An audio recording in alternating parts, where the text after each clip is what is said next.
Howdy, Beefalo Bart here, and this is attempt number 4 to make this video. Right, and this episode of Hey Devs and The Division 2.0, just want to touch on a couple topics, primarily the overall gameplay. Not just one element, but the overall flow of the game itself.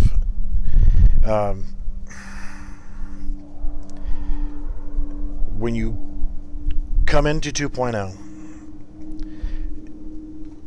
this is going to assume that you are familiar with a couple aspects of the other overall gameplay. Now, if you have played survival mode, it doesn't matter what your player level is when you start into survival. You have two choices, PvE or PvP, and then you have to wait for a group so you can get in there. Okay, so, but in essence, whenever you go into survival mode, you start off, you are just a player. You have just a pistol and a basic set of clothing, and that's it. That's it. Anything else you obtain, you have to find or craft. And essentially in 2.0, and we're going to assume that one way or the other, this is once you enter into 2.0, assuming that this is going to be not a new standalone game, but an expansion or a continuation of The Division. Now, as soon as you get in, all your characters are gone. Complete global wipe of everything. And there's many reasons for this, so just bear with me. Every player, as soon as you enter 2.0, will be on the same even keel of having nothing but a handgun and 2 spare magazines. That is the most realistic setup that you can start off with. Now, to incorporate a feature from another portion of the game that's already in the game, in the underground, there is a modification you can add to, which I believe is called Waste Not. Essentially what happens is, I have my pistol, I have a 7-round capacity. We're not including the extended magazine. We have 7-round capacity. I've just fired 3 shots, but I want a fresh mag so that I have a full 7 again. If I've fired 3 shots, there's still 4 rounds left in my magazine. If I do a magazine change, my magazine falls to the ground. I insert a fresh magazine. I therefore lose those additional 4 rounds. If I want that magazine back, it will be lootable and sitting on the ground. Okay? So it's incorporating one new feature and incorporating features that are already existing in the game. You first start off, all you have is a pistol and 2 spare magazines. So in essence, you have, if you start off with the Beretta M9, it is a 15-round magazine. So you have 15 rounds in the pistol and 2 spare magazines, which would be 15 plus 15. So you have a total of 45 rounds. Okay. If you want more ammo, you can loot ammo from your fallen enemies as long as they are using a Beretta M9. A 1911 mag will not fit into a Beretta M9. It's a basic laws of physics. A single stack 7-round magazine will not allow a 15-round 9mm magazine to fit into it. It's not just an ammo type, but it's a magazine type. Okay? So, no more of yes and no of going to a restock box and just getting all free fresh ammo. By having the ammo system, if you want to carry more magazines, then you need to have a magazine pouch, and you can just place that on your belt, or you can carry load-bearing equipment to carry more magazines. The loadout system will change, and instead of having the ability to, if you have 3 magazines, you don't have an ammo count. You don't have infinite 9mm ammunition. You don't have infinite handgun ammo anymore. You don't have infinite anything anymore. So with my pistol now, I have 15 rounds in the magazine, and I have 2 spare magazines. If I'm shooting through and I decide I want to change my magazine, I've just lost those 4 rounds, but a magazine will drop onto the ground. I'll be able to, after the battle, come back over and pick that magazine back up, and it'll go back in my inventory. That's going to take some changes to the way the game works, but it's utilizing a feature that's already in the game, that's already in the underground. Alright, we'll move on past that, because it's easy for me to get carried away talking about one individual thing for an hour. Alright, so your weapons that you're going to have and you're going to find in the game are not going to be what you're used to right now. Automatic weapons will only make up 1% of the actual game. No more fully automatic weapons. They're not going to be readily available. And to explain part of why this is, we're going to assume that the green poison has come and gone, and we're picking up from where this game left off, and we're continuing into 2.0, into a new realm. It's no longer going to be pre-Christmas. All Christmas decorations will go away. They will only come back when it really is Christmas time and a real time of year.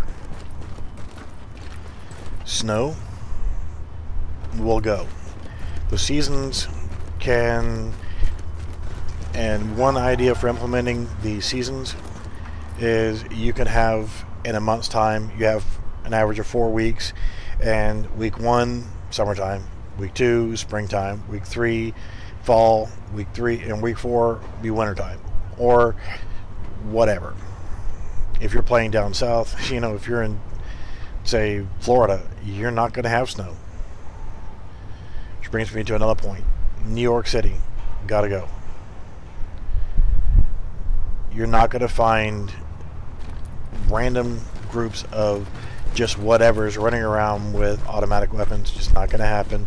You're not going to find weapons at all. New York is an anti-gun state, and I don't want to get carried away into that, but just guns are just not going to happen. It's a little bit too far-fetched on that, so we're going to ignore that.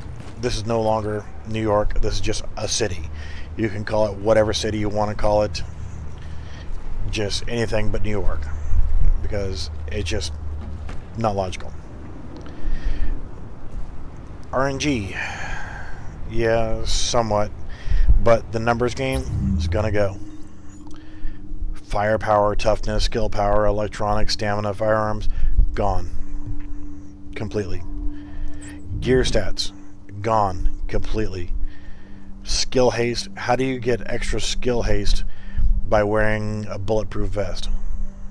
The only thing a bulletproof vest is going to do is make your torso bullet resistant. You know, it's not going to, it might aid your ammo capacity if it has MOLLE connectors or some way of fashioning pouches to it so you can carry more ammunition within reason. But honestly, you can hang up having these stats are gone. Armor stat will change but be modified. It'll still be there, but it'd be a different category. Threat levels 1, 2, 3, 4. You know, we'll have 4, maybe 5 different levels of bulletproofness. That makes more sense and is a bit more logical than having armor of 1733 here, but this one has 1935, but this one has 1774. Yeah, that's gonna have to go. Weapons balancing, since there's not going to be any full auto anymore. How do you make a weapon more or less powerful? Specifically, if you're looking at the M4, which we're going to get rid of the M4 as a name and just call it the AR-15 platform. With the AR-15 platform, you have caliber changes. You can, real world, you can make an AR-15 in 9mm. And we're going to talk primary caliber, so we're not going to talk exotics, which we may think of later, but 9mm, 5.56 by 4.5, 7.62 by 3.9, which we're not going to incorporate, but we'll do 5.56, we do 300 blackout, and we'll do 6.8 SPC. 4 main calibers. You have a pistol caliber carbine. You'll have the 300 Blackout, which is great short range, and if you want to put a suppressor on, the best way to go to be stealthy is to run a 300 Blackout with a suppressor. Standard AR-15 platform is going to be 5.56, and that's going to be your average everyday run-of-the-mill AR system. Your designated marksman versions we will incorporate as 6.8 or 5.56. The 6.8 is going to do a lot more damage than the 5.56 will. So if you want a high damage designated marksmanship rifle on your base AR-15 platform, then you put an AR 6.8 upper receiver on. Or you can do for close range stuff, you can put a 9mm upper receiver on. Or if you want standard use, standard combative use, then your 5.56. If you want to do close range silent work, then you're going to run 300 Blackout. Those are your calibers. There's going to be a highly adaptive weapon system set up in the game. Primary M4 is your highly adaptive. Your secondary is going to be an AK platform. Your bolt action platforms, you'll be able to change your chassis systems if you would like. You can go with the standard wood stock, the tactical stocks, the chassis systems, your optics, your bipods, things of that nature.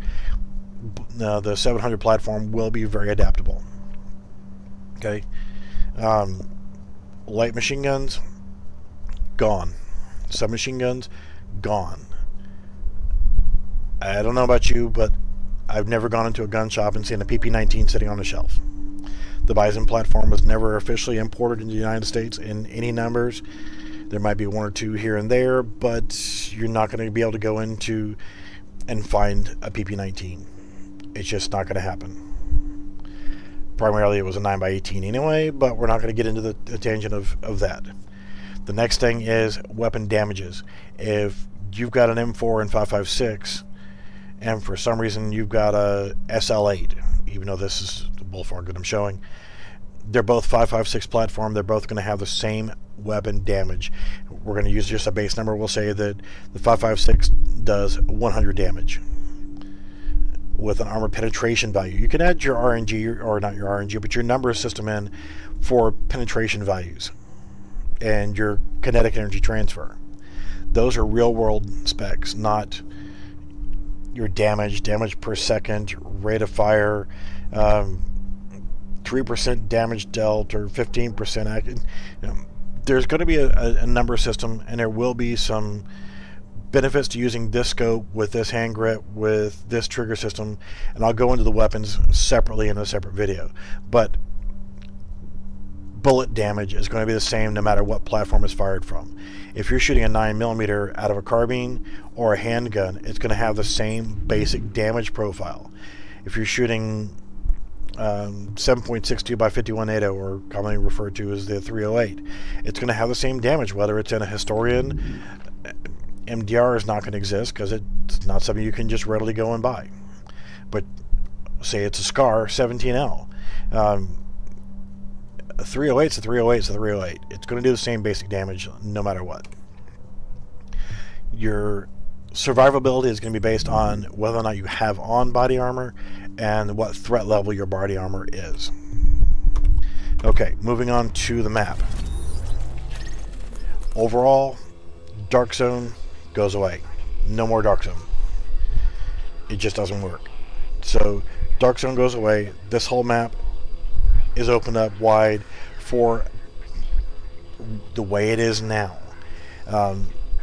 However, I do see that it would be good if there are other players available, since you can go in your basic operations into the lower part and actually see other players. If you go in the Dark Zone, you can see other players, but I would say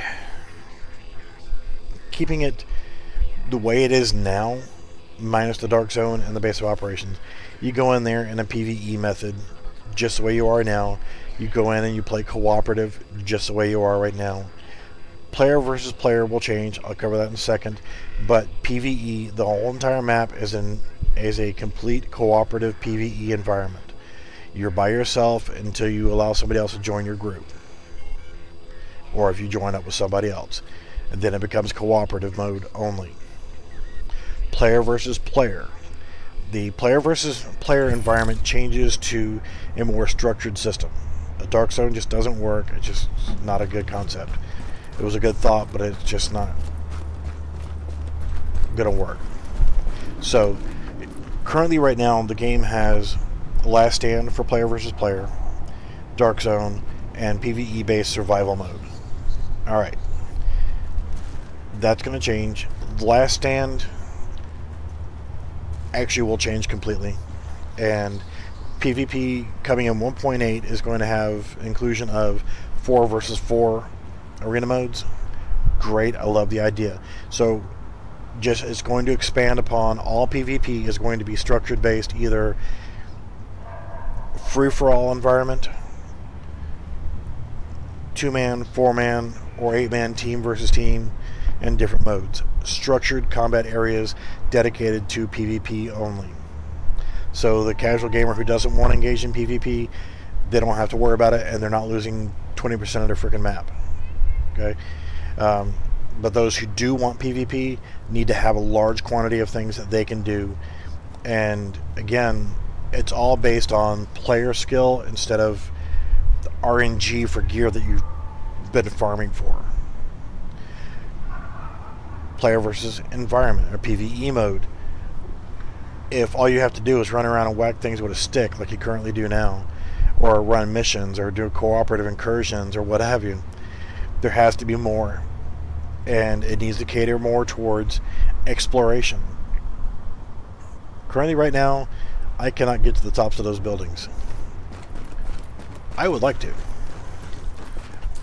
What the hell is with all these freaking NPCs wanting med kits?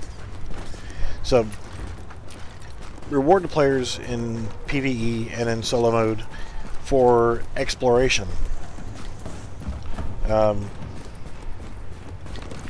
Currently on 1.8, there's a discussion of bringing in this section right here of the map, which is the shipyard area and the Intrepid aircraft carrier right over here. Great. I love it. It needs to happen. But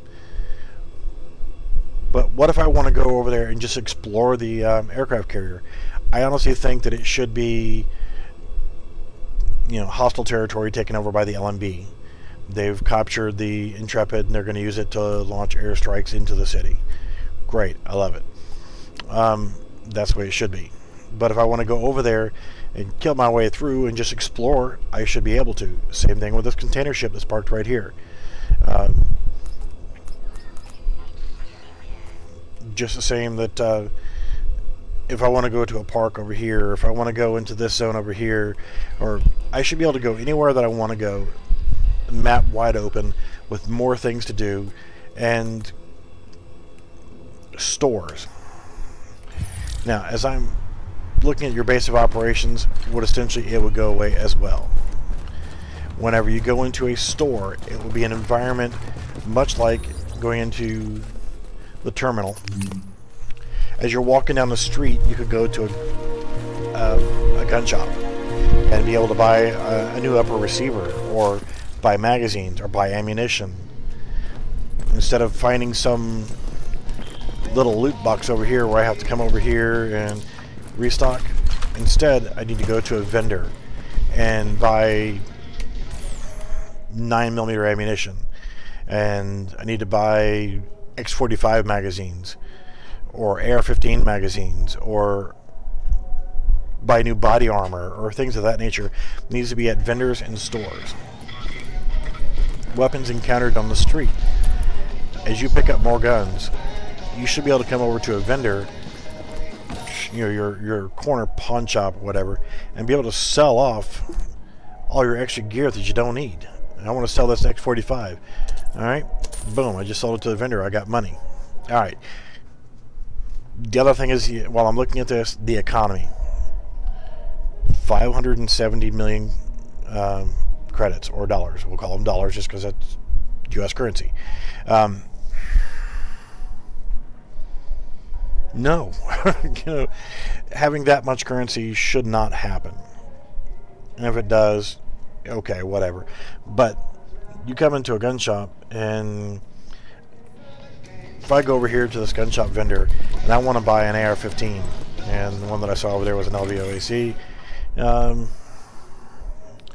I want to buy this, 1,248 Phoenix credits? Okay. How about if that was $1,248? Not just Phoenix credits. The normal credit system and the Phoenix credit system would kind of have to merge together. We would lose one of the currencies, and it would actually just be, you know, you go out there on the streets, you're not going to come back after one quick 30-minute run on the streets with $300,000 or $400,000. Just not going to happen. But as you're going through and you're killing bad guys and you're looting money that they drop, you might come back with about $4,000 or $5,000 on a good run. Great. A AR-15 is going to cost you anywhere in the real world from $500 to $5,000, depending on the way it's built and set up. So the economy should cater towards that realistically. An AR-15, like an LVOAC, 16-inch, semi-automatic. In fact, I don't care. I'm going to buy one just for the giggles. Alright. Just because I don't have one and I don't care. Alright, the LVOAC. You know, just because I wanted this one right here, it cost me $1,248. Okay, I'd say maybe $1,500 because it's cool. It's got a Magpul UBR buttstock and a modular Magpul pistol grip, and it's got this funky, cool handguard with the cutout section right here. But we're going to assume that it's going to be 16-inch. We don't have to, because this is without rule of law. You can actually buy 14.5-inch barrels and you won't get arrested for it. Yay. You can run 10.5-inch barrels, so you can run this setup right here, but you'd also be able to go into the gun shop and buy this upper receiver to put on your existing AR-15. So you can take your Police M4 and throw this upper receiver on, and boom, there you go. You've got your LVOAC with your Magpul M-Bus sights. So the economy needs to cater towards what the real world cost is going to be, and the amount of money you find while running missions and doing so forth should be relative to real world stats on economy. You know, if I want to buy this LVOAC, it's going to cost me $1,500, and then I go ahead and spend the $1,500. I get the gun, great. And then whenever I look at the muzzle attachments, if I want to put this Omega suppressor on there, Omega suppressors average in real life, a good suppressor. It's made by Silent Chico, great company.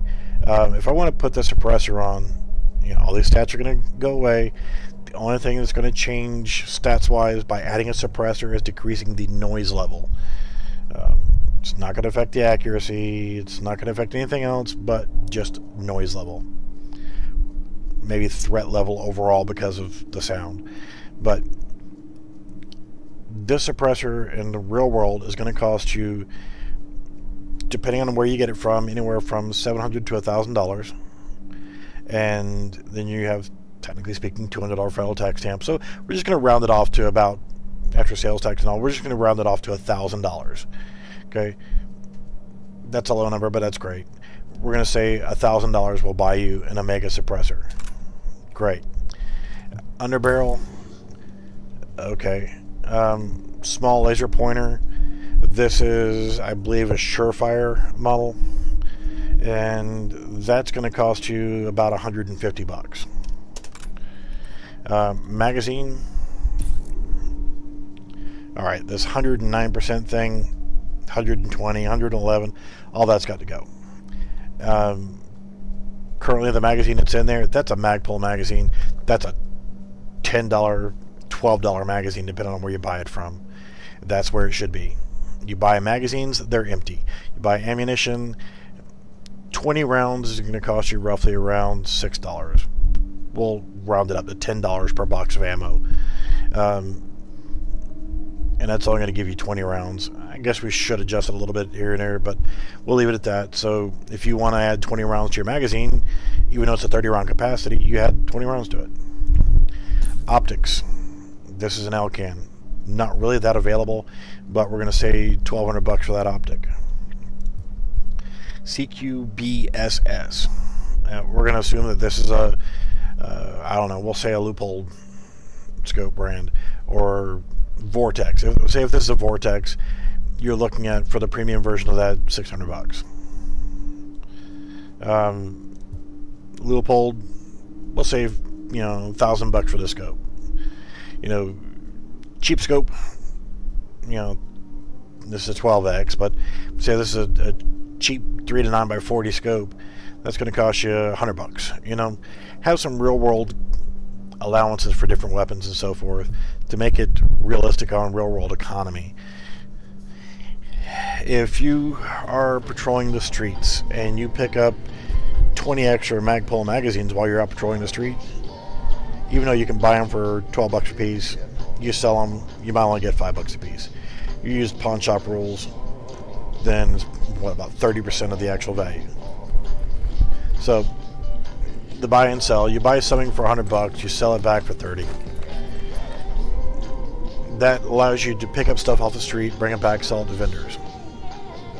There you have your economy. Player-to-player transactions needs to happen. I would say probably not, but it should include currency and items. If me and Max, we'll say Max, because Max Power is one of my friends, say Max needs an upper receiver, if he needs a magazine, or if he needs ammo, I should be able to open up a trade window and hand it to him, or make it even more simplistic, I should be able to just drop it on the ground and step back from it, and he can just walk over and pick it up. That, I think, would be a great idea. Alright, moving on away from the weapon stuff so we can clear this video. Alright, gonna quickly touch on the leveling system. You won't have levels, you'll just be a person. You're going out there engaging in combat, but there will be abilities. The more you shoot, your firearms abilities will increase, and then you can branch off on, I want to be a sniper, I want to be, you know, more tactical and high speed and entry work or whatever else. You can start branching off your firearms ability into sharpshooting, CQB, things of that nature, and improving your trigger pull, or improving whatever, improving your firearm stats overall, so you get to be shooting tighter groups, whether it's with a sniper rifle or shooting full auto and having more controllability, even though you won't have full auto. But shooting rapid fire, you'll have faster follow-up shots. So, yeah. Medical abilities should also be an ability that you learn. The average person right now, do you know CPR? I'm sure most people can figure out how to put a band-aid on or a simple bandage on, but the more you do first aid related stuff, the more you build up your medical abilities. And the average player, if me and Max and Joe are out here running around and Joe gets shot and goes down, if none of us have any medical skills, then we're not going to be able to revive him. He's going to have to respawn. But if I've got high medical skills, then I can do CPR or whatever. I can bring him back and do a battlefield revive. But something like that might require the carrying of medical equipment like a defibrillator, you know, injectables or what have you. You know, the ability system would replace the level 1 through 30, and realistic gear stats will be your armor, your ballistics, and so forth. So it's a complete restructure of everything, but using a lot of the existing architecture of the game. The last thing I want to touch on is factions.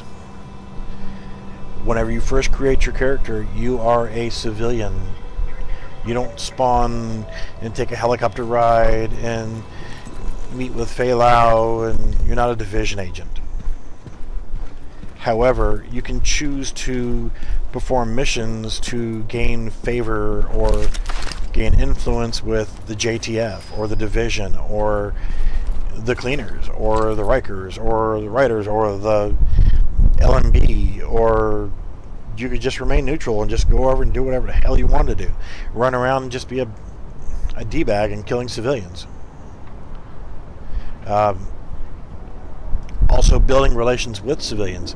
If you build a notoriety of having the rogue agent kind of deal, if you go around and have a reputation factor, it should affect everything, but you should be able to interact with civilians. Definitely, as much as it's a good or a bad thing, if you decide you don't like this guy over here being a jackass, you just shoot him in the face. He dies, and she runs off. She can either thank you, or she can pull a gun and shoot back at you. A lot more interactions between civilians. So, in general, I think that's a good overall. Wait, am I back again? It's a complete change of the way the game plays. Again, we're not in New York anymore. We're in some fictional city, so that we don't have to worry about anything else. We've got open factions roaming the street that you can choose to join if you wish, or choose to be neutral if you wish. You could be good, you could be bad. You have structured PvP. You have a method of entry into esports with the game by having a more structured PvP system. You could have tournament leagues inside the game and have standings that way. You've got more realistic, more set weapons structuring. You're losing the light machine guns and submachine guns and automatic weapons. You're focusing more on player skill with realistic weaponry. And it doesn't all happen at one time. If you want to make this into a new version of the game as an expansion of or whatever, you can create this in a full transition between 1.7 to 1.8, 1.8 to 1.9, and then transition into 2.0. If you want to make it as an extension or an expansion to the game, a good method of doing that is to utilize one of the two unused areas of the base of operations of the terminal. This section right here definitely is a train station, and you would be able to go through here, board a train, and go to a different city. Hey, expansion to new areas, new maps. Travel in here and travel to the underworld, where you can then partake in all the different PvP modes. The Last Stand would just become another type of PvP mode, and true Last Stand fashion, it would be either team versus team, or preferably everybody against everybody, and the last man standing is the winner of the Last Stand. Survival would probably end up going away completely, and it would be based on the fact that, you know, you can just stay the way it is, but because the rest of the entire map is going to be essentially a survival mode without the inclement weather and without the virus threat. So survival mode would change to having some extra method of dealing with the environment. Your hunger system is definitely one that's in there. Your thirst system. As you take damage, your potential for infection from being damaged. Yeah, a modified version of survival would happen. Last Stand would be changed to a true last man standing. And then going into the rest of your PvP modes down here, or going over here and going to a different map, or going into 2.0 and actually going into the whole new setup of the game. I hope some of this made sense. I would like for people to place comments. Tell me what you think about these different elements. And in future videos, we'll break down each individual element of it and can actually discuss in detail, like weapons and the AR-15 and its customizability, or the factions and how you would join the factions and so forth. How the gear stats would change. Pick a topic, I'll make a video on it, and then we can have an open discussion. I'll actually try to get scheduled sometime, this weekend or throughout the week sometime. We'll start scheduling event-wise where people can join me and my group and have a 4-person discussion on the different elements of what I think for the 2.0 conversion or the 2.0 patch or the Division 2.0. Alright, so give me a thumbs up, give me a thumbs down. Make sure you leave some comments and definitely subscribe. Thank you, and we will talk in the next one.